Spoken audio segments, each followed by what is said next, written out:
વાત કરીએ સુરતની કે જ્યાં ઉધનાના પટેલનગર વિસ્તારમાં પણ હત્યાના બનાવની વિગતો સામે આવી। બનેવીએ ચપ્પુના ઘા ઝીંકી પોતાના જ સાળા અને સાળીની હત્યા કરી। આ ઘટનામાં સાસુને પણ ઈજા પહોંચી છે। બનેવીને સાળી સાથે લગ્ન કરવા હતા, જેને લઈને આ બવાલ થઈ હતી।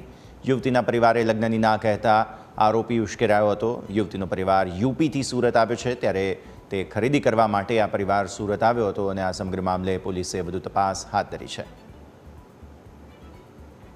जो आरोपी है, जो जिसने डबल मर्डर किया है, संदीप घनश्याम गौड़, उनके साले साली और उनकी सास 4 तारीख को प्रयागराज से यहाँ साले की शादी थी, उसके लिए शॉपिंग करने के लिए आए थे। और जो साले थे वो भी एफएसएल में जॉब करते हैं वहाँ पे यूपी में।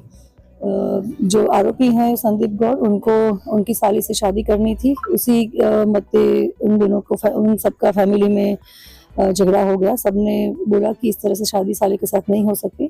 तभी वो गुस्से में आकर संदीप ने उनके साले साली और उनकी सास पे चाकू से हमला किया।